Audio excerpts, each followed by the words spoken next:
Артем Викторович менің есімде қалғаны бойынша үйінде барлық затты жинай беретін.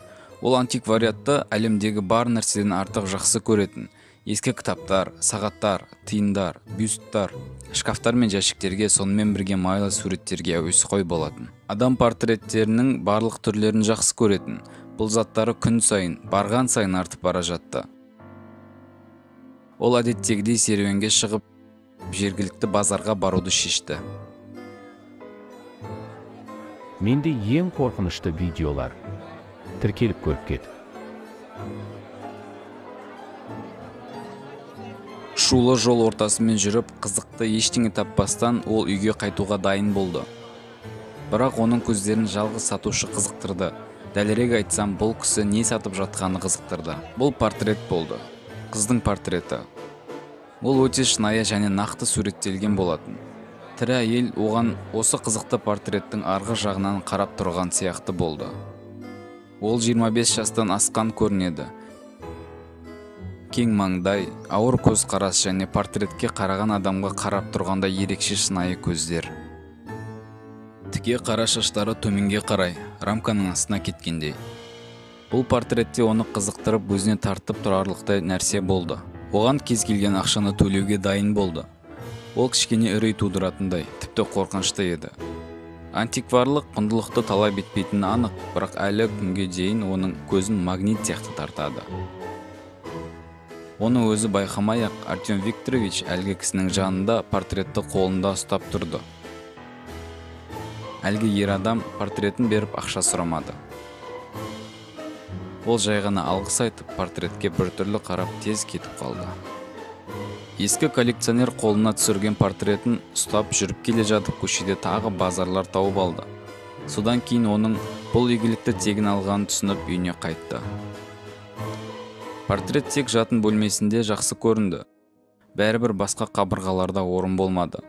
Бәрі ескі суреттер мен гобелендерге толы болды.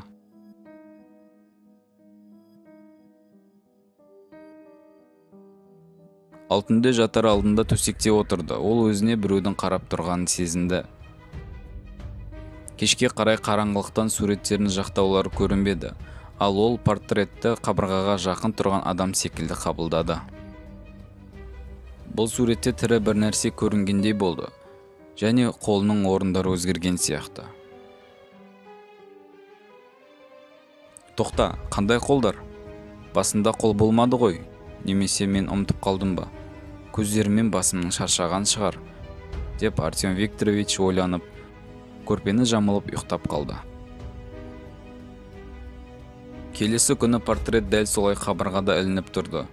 Ал тәжірибелі коллекционер ол суретті алған кезде қолы болды ма, болмады ма есіне түсіре алмады. Әрине қолдарымен, кейіннен пайда болуы мүмкін емес қой, деп коллекционер өзі туралы тағы да ойланды. Кешке қарай Артем Викторович төсекке бара жатты. Ол әдеттегідей портреттің жанынан өтіп бара жатып, кенеттен жанама көзқараспен портреттің көздері оны бақылап тұрғандай болғанын байқады. Бұл қалай болғаны деп ұзақ уақыт бойы терлеп, аунап ұйықтай алмады.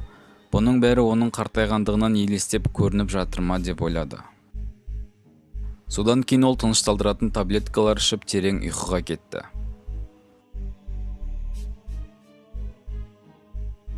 Келесі түнде де портрет оған көз алмай қарады. Артем Викторович есіне адастым деп ойлады. Ұйықтайын деп жатып, ол суретке тағы да бір қарап еді, оның денесін қорқыныш баурады. Тынысы тарылып, жүрегі кеудесін жарып шығардай болды.